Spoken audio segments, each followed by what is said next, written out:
What up, Cavs Nation? I'm your host, Ethan Sands, and I'm back with another episode of the Wine and Gold Talk podcast. And joining me today, Chris Fedor, cleveland.com Cavs beat reporter. And sorry, guys, I saw some YouTube comments saying that they liked the glasses look. I didn't have time to find them on my way back. I just got done hooping with good friend of the pod, Mikey McNuggets, for all that know him off the Ultimate Cleveland Sports Show. It was a great run, and if anybody doesn't know yet, Mikey played D3 and is still a sniper. So having to guard him felt like guarding Stephen Curry, running around and relocating the entire time. But I'm here with Chris to talk about all the things coming to the Cleveland Cavaliers over the next couple of games, but also understanding the difficulties that they have to deal with. First and foremost, Chris, I've said this before on this podcast, and maybe that's a bad thing when it comes to the injury report, continuing to look more like a CVS receipt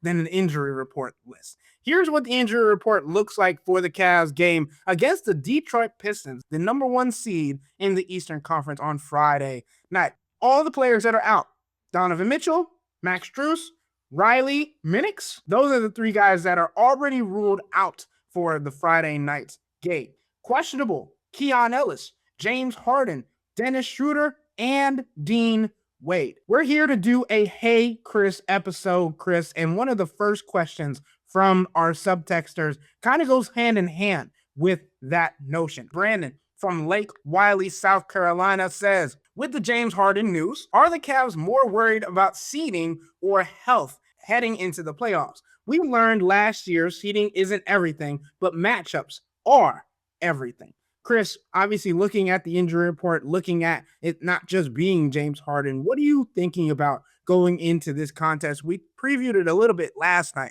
but I think there's a lot of more nuance, especially with what we know now. I think the short answer is that they were never overly concerned about seeding Ethan, but they wanted to be in the top 4.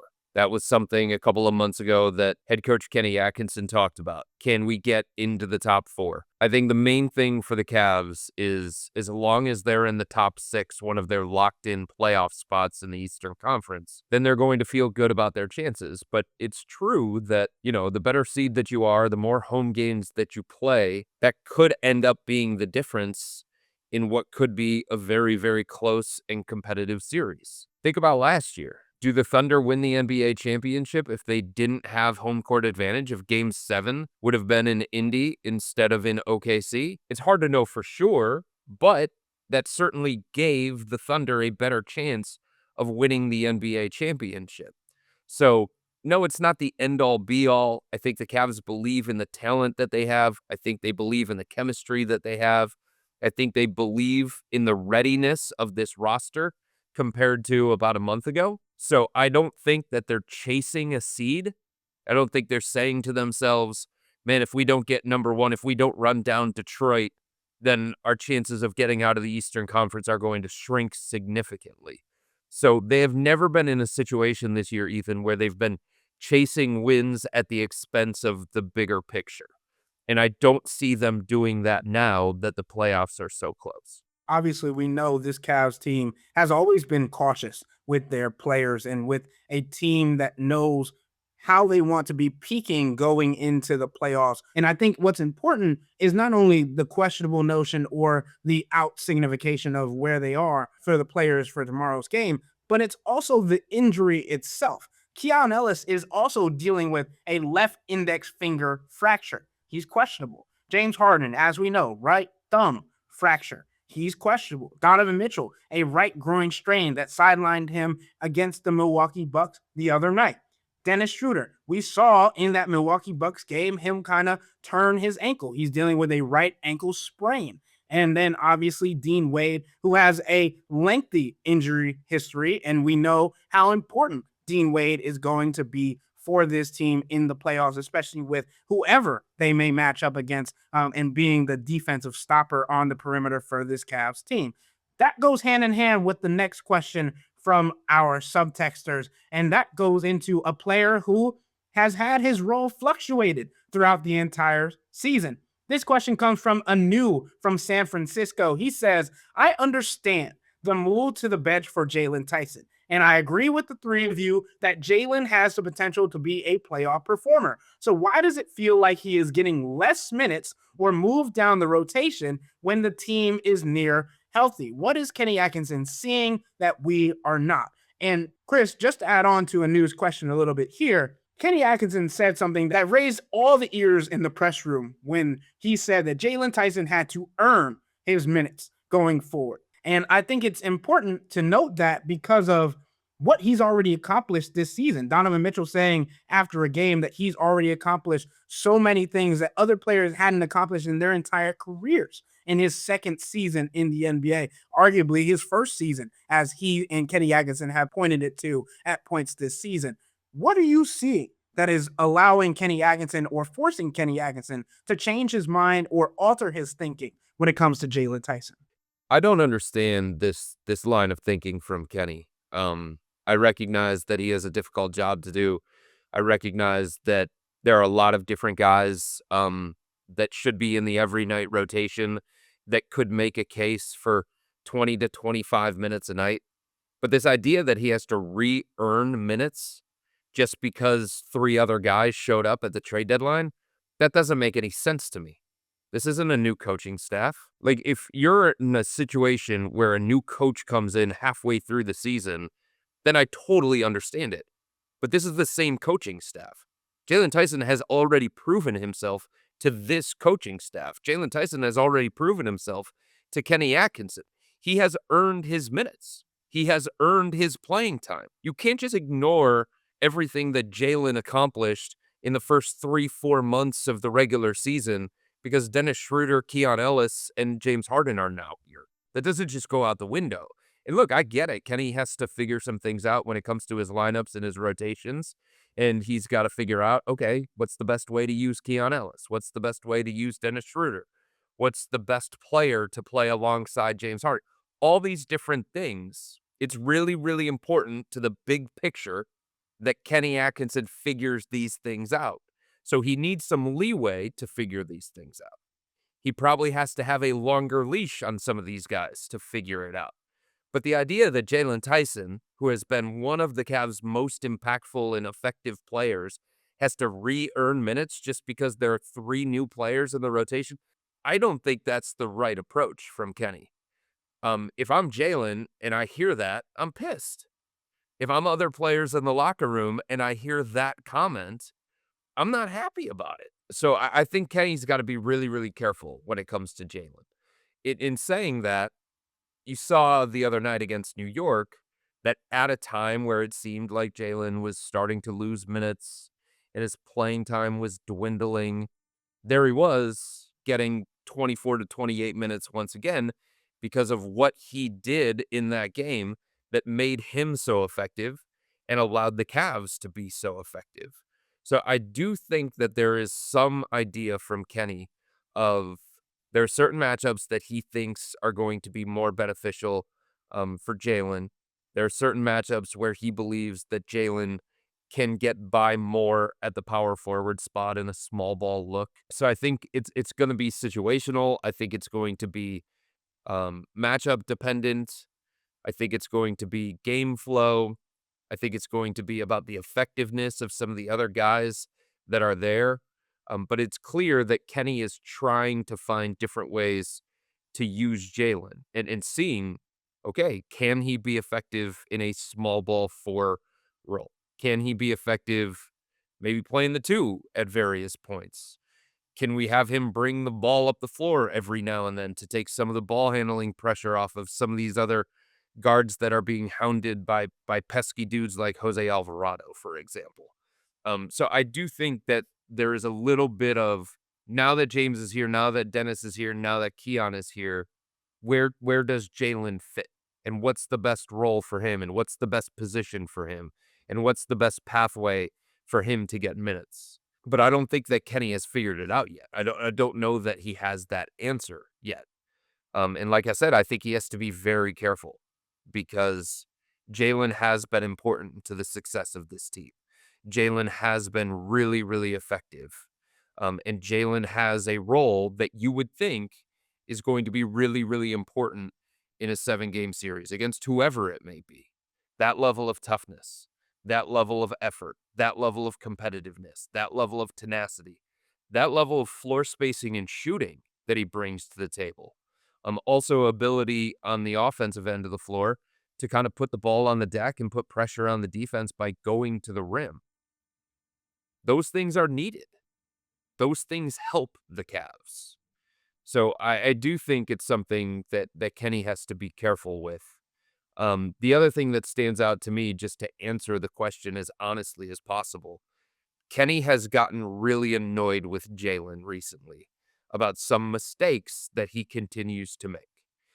In the game against Oklahoma City over the weekend, Kenny called timeout just to yell at Jaylen because he blew an assignment on the defensive end of the floor. There are some turnovers that Jaylen has had where Kenny feels like he's trying to do too much within the offense, and he kind of wants to condense his role into a certain bucket where Jaylen doesn't go outside of that. And when Jaylen goes outside of that, you can tell that Kenny gets angry and frustrated. So the other side of this, from Kenny's perspective, is this is a second-year player who is still kind of like learning the NBA from the standpoint of major minutes on a championship team on a nightly basis. And when he has mistakes or when he has defensive breakdowns or when he's not communicating properly on the defensive end of the floor or he's trying to go outside the bucket that the Cavs have put him in, Kenny is probably going to get upset about that. And he's probably going to have a shorter leash for somebody like him than, say, Dennis Schroeder. And here's a quote directly from Kenny Atkinson when asked about Jaylen Tyson's role. He said, defend, rebound, limit mistakes, and make shots. You might notice that it doesn't say facilitate. It doesn't say put the ball on the floor. It doesn't say create offense. It says you get your role reduced a little bit because we have more options that we can readily rely on. And this is also a conversation that I had with Jaylen Tyson on the side while other people were getting interviewed about this topic. He was talking more so about it being a learning curve, right? And kind of trying to figure out how his role has been fluctuating, where Kenny Atkinson was praising him for being California Jaylen at points, to getting the ball on the floor, getting to the floater, going and attacking on the offensive end, and now trying to be more confined, be more productive in what tasks he's given. And he said the reason that he's been able to kind of learn quicker than many might have thought is because of the leadership and the veterans that they have in the locker room, particularly Donovan Mitchell, who he's given praise to a lot this season for taking him under his wing. And in part, that was a big part of All-Star Weekend. Obviously, it was great for publicity and getting Jaylen Tyson to be in a Rising Stars game, showcasing his abilities, and obviously his team wanting him to be MVP, that getting a lot of virality and all these things. But it was more so Donovan kind of empowering Jaylen in a different kind of way than he was capable when the entire team was around him. And Donovan talked about it when I asked him about Jaylen Tyson's role and how he's been reacting to the shift over the season. He said the biggest thing now, and we talked about it on the flight when we flew to LA together for All-Star, is it may not be 40 points a night. It may not be 30 points a night. It might not be a start. There's different conversations that these guys are having. And I thought it was interesting because we talked about that word earn, right? Donovan kind of used it, but in a different tone, a different way, saying that we're going to be on him and he's going to have to continue to earn everything that he's doing. And Chris, that reminded me of a JJ Watt quote that I'm a very big fan of. Success isn't owned, it's leased, and rent is due every day. And I think that's kind of the mentality that the Cavs are trying to instill upon Jaylen Tyson because of how young he is, what role he's been given, and then the potential that they see in him for the future. Obviously, Kobe Altman saying this, his post-trade deadline Zoom conference, saying that you need to combine Jaylen Tyson and Evan Mobley into that future bucket. It's no longer just Evan Mobley. And I think that's important because Kenny has told us he was going to be hard on Jaylen from the very beginning. He told us that he was going to hold him to a higher standard because there is this expectation from him. Not because you're a number 20 overall pick, but because of what they've seen from him. Donovan Mitchell saying that he could be a $20 million a year player. And I think that's what we're seeing from how they're holding him accountable. But again, as you mentioned, Chris, and I completely agree with you, he's only a second year player. You still have to be very cautious in the wording that you're using so you don't lose somebody. And I'm not going to say that Jaylen Tyson isn't headstrong or isn't capable of being coachable, because that's not what we've seen. But still, for a young player to kind of be in a veteran type role, to see yourself moved around so much, it's incredibly important, the wording, the phrasing, and just the communication that is being had behind the scenes. And from my perspective, he hasn't done anything to lose minutes. So if there was something that he was doing wrong over and over and over again, or he was in a shooting funk, or he was playing like Lonzo Ball at the beginning of the year, or he was playing like DeAndre Hunter at the beginning of the year, then you totally understand a guy's minutes starting to dwindle, a guy's minutes starting to decrease, their role starting to diminish. But that's not what I'm seeing from Jaylen. I'm still seeing somebody who is doing the things that the Cavs are asking him to do. The other night against New York, he had to play power forward against Karl Anthony Towns. At times, he had to box out Mitchell Robinson just to keep him off the glass. So all these little things that they continue to ask Jaylen to do, pick up full court, pressure, hound ball handlers, he's doing all these things. And I think there has to be some level of understanding from Kenny and this coaching staff that he is a second-year player and he's going to make mistakes and he's not going to be perfect. Even Donovan Mitchell has said that guys are going to make mistakes and they're going to have to learn how to play through them. That's part of the developmental process. So even if he does miss shots, even if he does make mistakes, even if he does have some head-scratching turnovers, he still is a young player that has to learn how to play through those things. He still is a young player that has to grow from those things. And it's harder to grow if you're seeing your minutes reduced, if you're seeing your role diminish and things along those lines. So yeah, Keon Ellis needs playing time. He deserves playing time.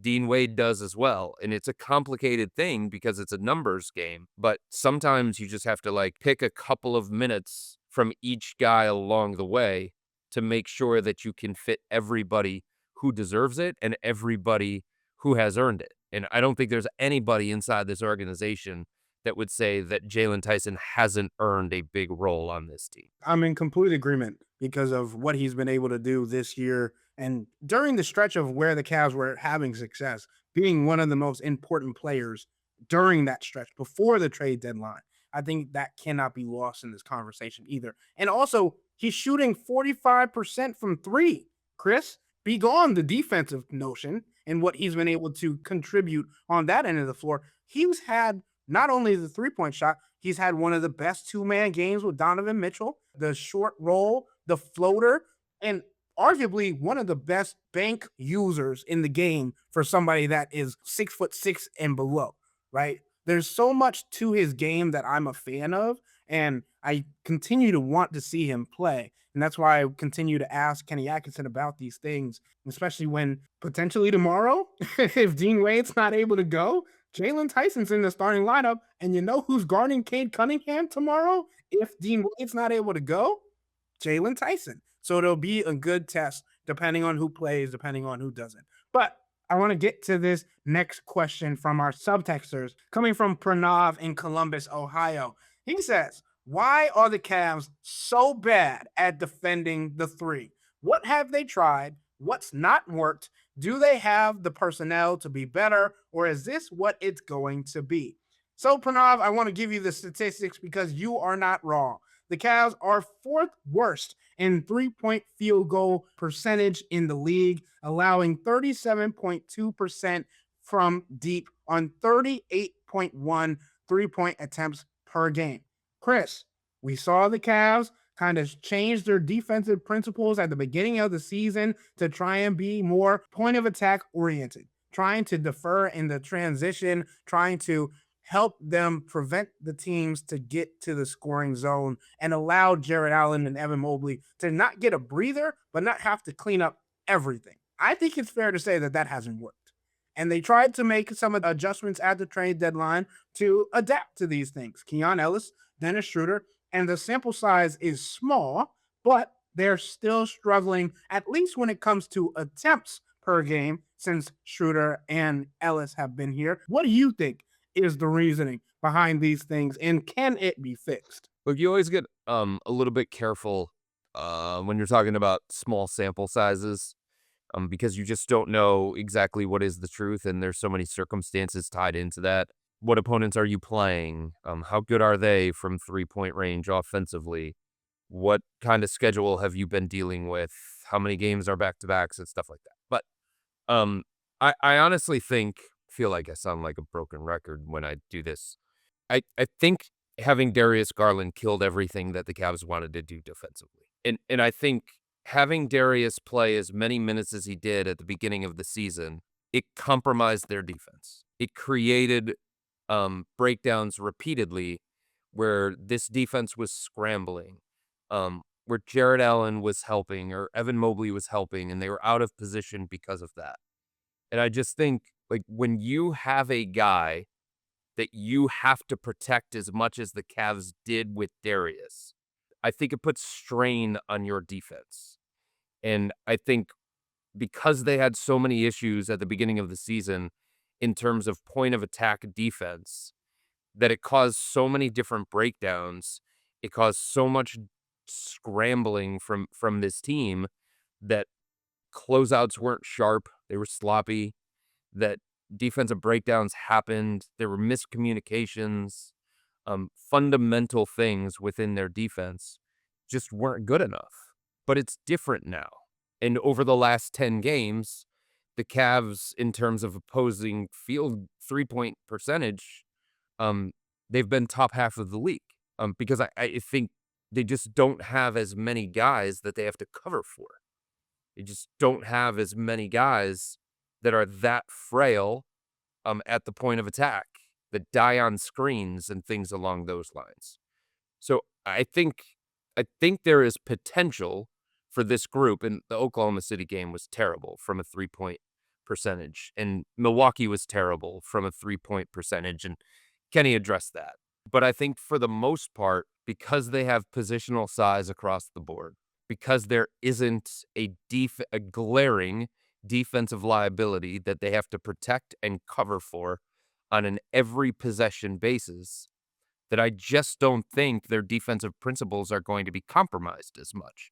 And we'll see. This has to play itself out, but there are just fewer guys that opponents can attack over and over and over again. There are fewer guys that won't be able to hold up at the point of attack, that will get beaten off the dribble, and all of a sudden somebody has to come over and help off of their guy at the 3-point line.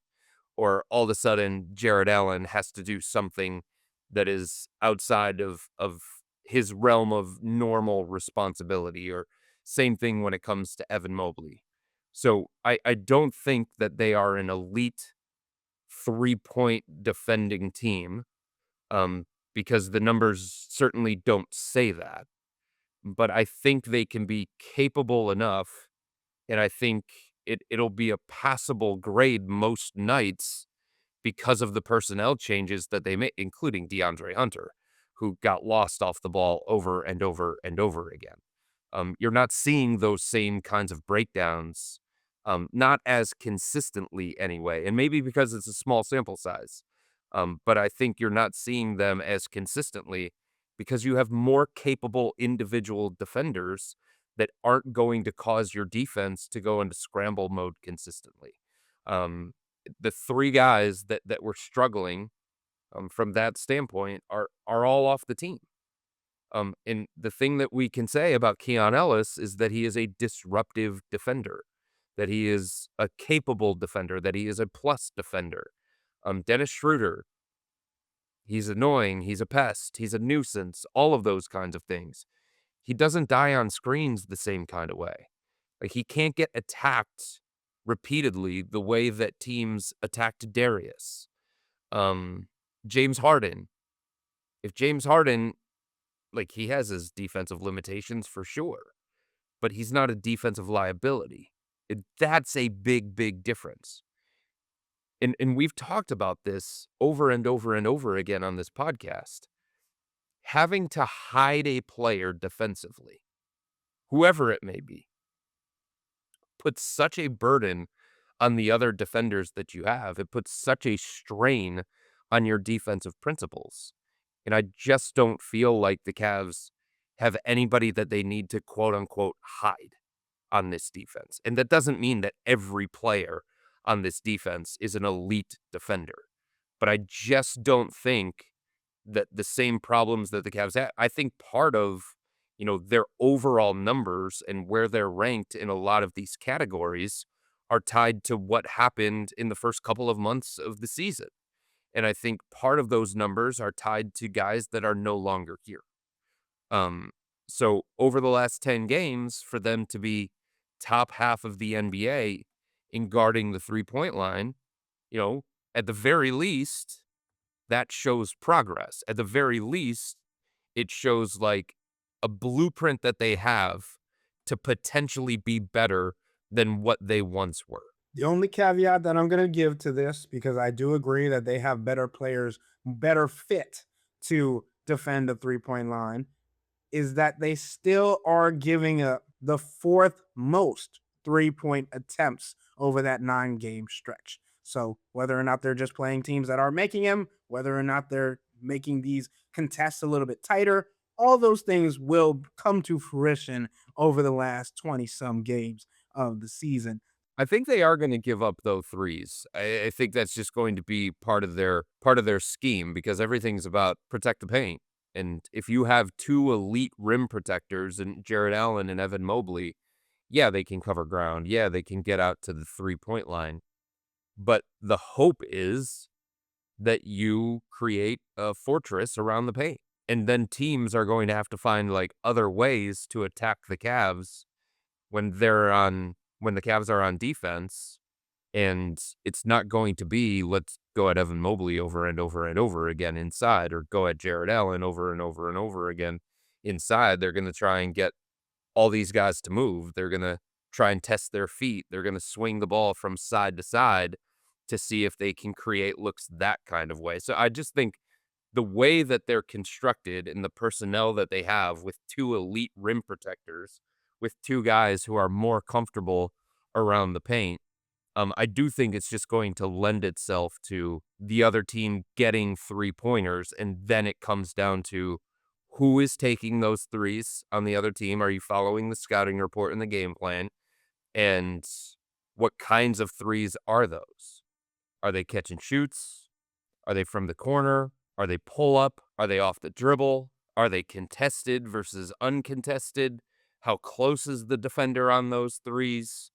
That's what I think the Cavs are just going to be prone to. And then it's going to be up to them, if they are going to give up those threes, like I said, make sure it's the right people shooting those threes, and make sure that you're out there to make those threes more difficult than just some of the ones that Milwaukee got were just ridiculous.